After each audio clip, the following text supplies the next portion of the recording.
Really, train? There's a train going by right when I start. That's impressive. And it has to go. It has to blow its horn. Let people know it's there.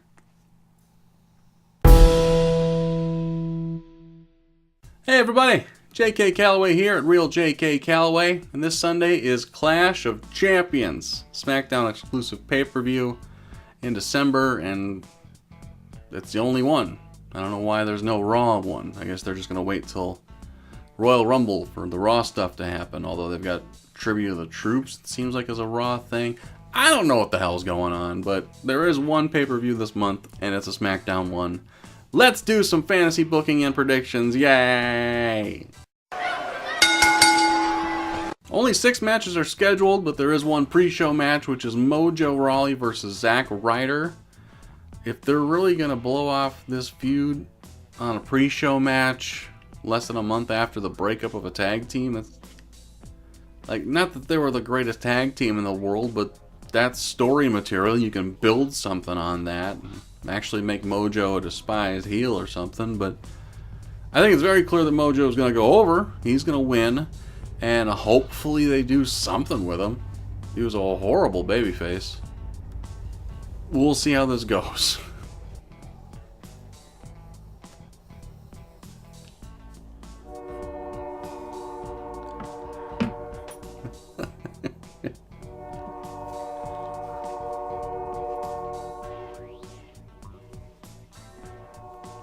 Still going. Quality train. High quality train right there. Shut up. On to the main show, and I do think they're going to start out with the tag team title fatal 4-way match, because that's what SmackDown pay-per-views do. They throw the tag teams out there because they want to make sure no one can follow it.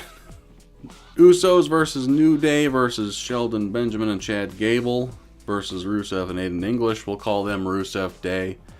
I don't know what Benjamin and Gable's name is supposed to be. I think I'm just going to go with what Brian Zane calls them, and calls them the Benjables, because Brian Zane's good shit. I like him. This one's pretty hard to predict because Usos just got the titles at their last solo pay-per-view. I think it was Hell in a Cell, right? Usos won it and effectively turned more or less babyface in the process, just because of their work rate and people appreciate it, and they became babyfaces. Very similar thing as to what happened with like Edge and Christian and the Hardy Boys back at No Mercy 99. I'm dating some of you millennials, aren't I? Yeah. But the night after, everyone appreciated the work, so they both became babyface teams. Same thing happened with Usos and New Day in this instance. Benjamin and Gable have been showing signs of turning heel, but they really don't have a story to hang that on.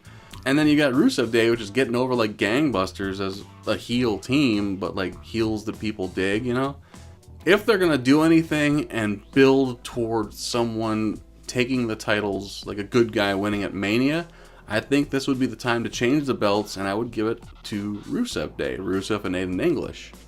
I think Aiden English has made, you know, chicken salad out of chicken shit with this whole Simon Gotch getting released thing, and he's made the best of it. Reverted back to his original singles character, the singing guy, and I think they're going to put the belts on him. They'll win, you know, underhandedly, or steal the pin from someone else after they hit their finisher, something like that. And then I think they'll have the Usos chase them all the way to Mania. Maybe Royal Rumble. They might cut it off at Rumble, but I think, you know, get the babyfaces chasing the titles for a while, get some stories going, and yeah. I'm going with Rusev Day, because why the hell not? There's a lot of damn tag team matches on this show, so I think they're going to break it up here with the triple threat for the US title, which has zero steam behind it. But Bobby Roode, Baron Corbin, and Dolph Ziggler. I don't think there's any fantasy booking here. It's just going to be Corbin retaining because Roode and Ziggler beat each other up too much. I don't know. This just seems like something they put together because they got nothing else going for it right now. At this point, like, everyone likes Ziggler's work, obviously. That's basically what his character is like, I'm a great worker. I have zero character. And it's sadly true, you know, like, which is a shame because he's a really funny dude. If you follow him on Twitter, he does stand up.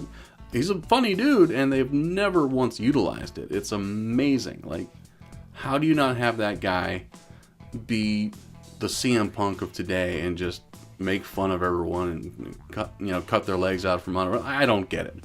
He's a funny dude. He's quick-witted, and they do nothing with it. It just blows my mind. At this point, I think he's got to just leave, go pull a Cody Rhodes and make your name on the independent circuit with your real name and stuff. Make money that way, and show them what they're missing at this point, because God, they're just doing nothing with him, and it's a shame. Bobby Roode's got a future, but he's not a babyface. Why is he a babyface? Because people sing along with his music? That means he's a babyface? Are you stupid? And Baron Corbin just needs a damn story. He's a decent character. He's shown he's a decent worker.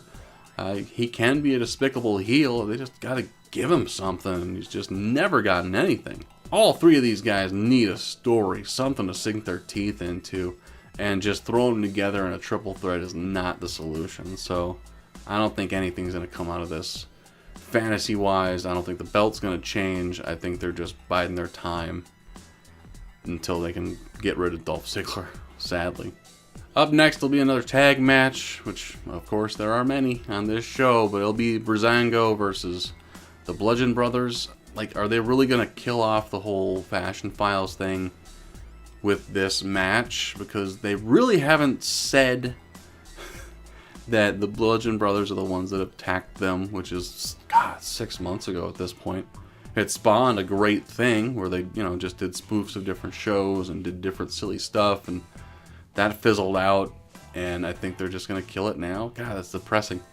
But I don't think they're really going to give a loss to Rowan and Harper yet, are they? Even if, the Ascension come out and help Breezango, which seems like it might happen, do they really want to cut their legs out like that already? I mean, they've got hammers. I think the Bludgeon Brothers will win, even if there is outside interference from Ascension. It just doesn't feel like they have any idea what to do with any of these three teams, Ascension included. So they're just going to be like, you know what, we're sick of shooting those things. We're sick of people liking those things that we're shooting, Fashion Files, so we're going to kill it now. I don't doubt for a second that they split up Breezango at this point and put Tyler Breeze in the Cruiserweights, 205. I think he'd be a good fit, but it's just, I don't know. And the Bludgeon Brothers is such, God, that's camp. That's 90s level camp. That is Mantar bad. Really? They're good workers. They're both monsters. Go back and watch stuff from God, I don't even know what year it was. 2013 maybe? 2013? Maybe 2014, I'm not sure. But the matches Rowan and Harper had with the Usos over the tag titles were freaking awesome. Were great. They still stand up now as outstanding matches, and you're just going to give them this silly crap. Did they piss someone off? Anyway, Bludgeon Brothers will win. Breeze will probably go to 205 Live. Up next will probably be the SmackDown Women's title match. Charlotte versus Natalya, with every other woman around the ring for a lumberjack match, which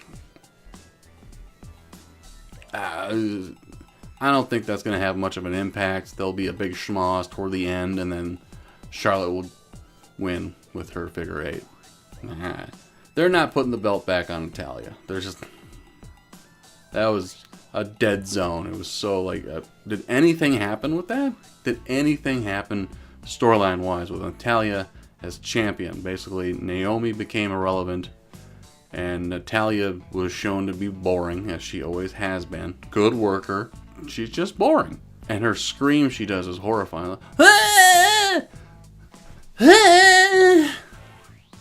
It's more of a call for help.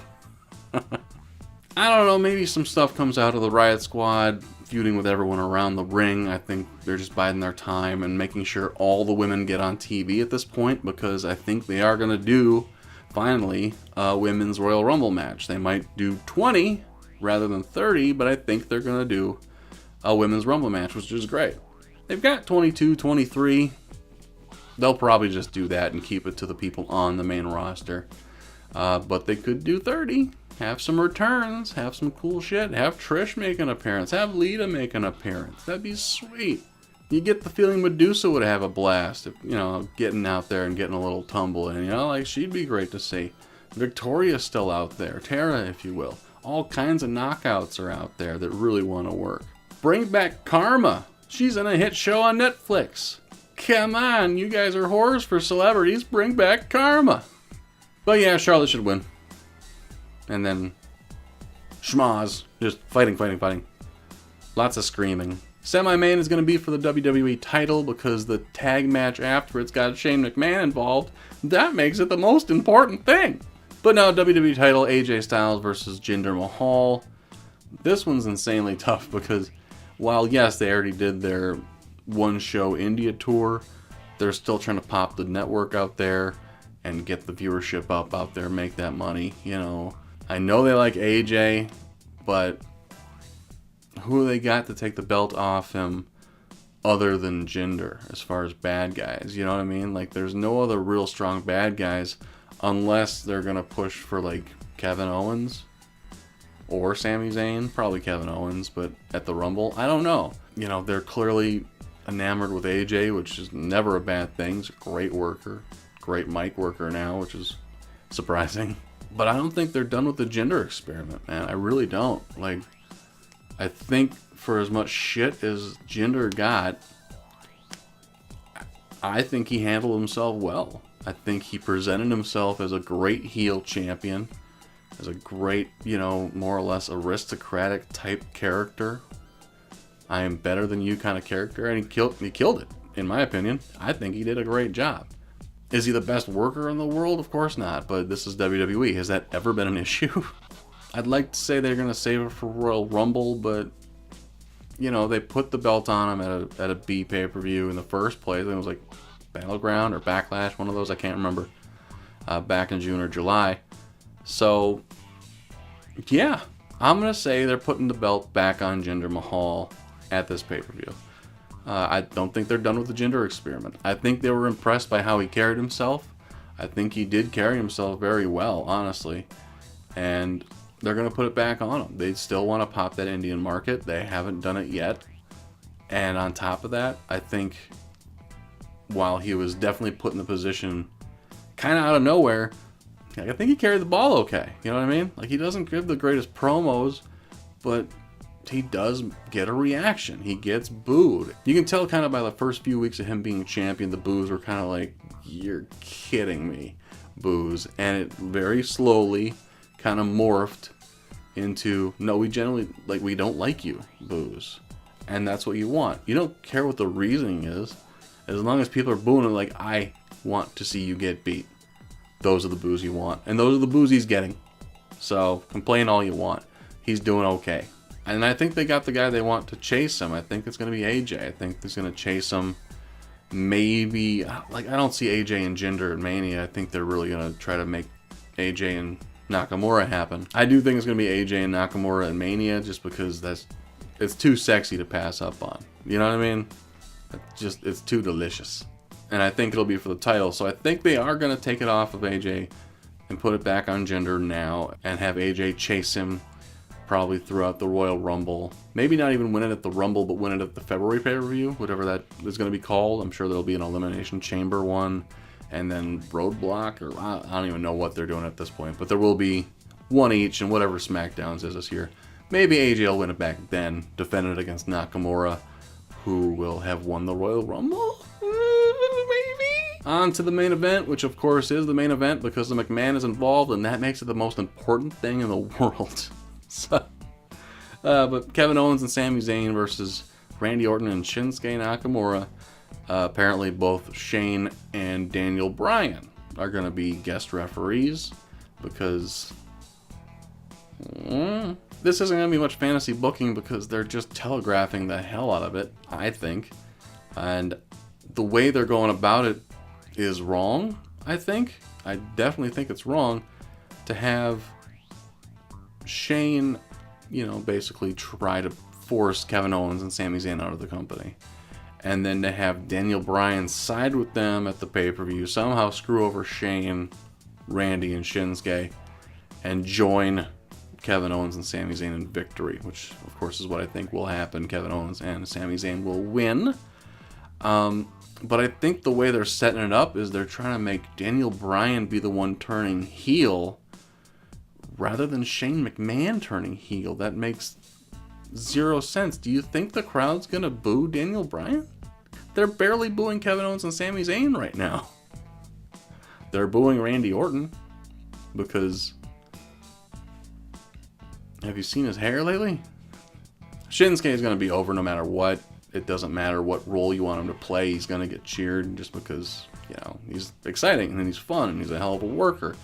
And he makes it fun. And so I think he's safe. You can do whatever you want with him. Take him to the Royal Rumble and, you know, have him win it and go face AJ at Mania. Please? I don't think they're going to boo Daniel Bryan. I don't think they're necessarily going to cheer Shane McMahon. The luster is off that penny. I'm sorry. And if this is the way they're going to go, is turning Daniel Bryan heel against Shane McMahon, are they announcing that they're going to let Daniel Bryan wrestle? Because otherwise, what's the payoff? You can't hurt him if you're not going to let him work. If you're saying he has a brain injury that's permanent, that's unfixable, you can't turn him heel and more or less be a manager. Because, I'm sorry, I don't give a shit who you are. Eventually, you have to get your comeuppance as a heel manager. Stephanie gets it once a year. She takes a bump once a year. Total payoff. So, while I think it's a horrible idea to turn Daniel Bryan heel and join Kevin Owens and Sami Zayn, if they do it, that's practically saying he's going to wrestle again. Which is great. So, it might be really great. You gotta think forward and hope for the best. Anyway, those are my picks and fantasy booking ideas for this weekend's Clash of Champions pay-per-view on the network. Make sure you do download the network. Sign up. It is great. There's all kinds of awesome content. But those are my picks. Make sure you let me know what yours are in the comments section below. Make sure you do hit subscribe. I do these prediction videos every single time there's a pay-per-view. And I want your feedback. Let me know what you think, baby. My name is J.K. Calloway. We'll talk to you next time.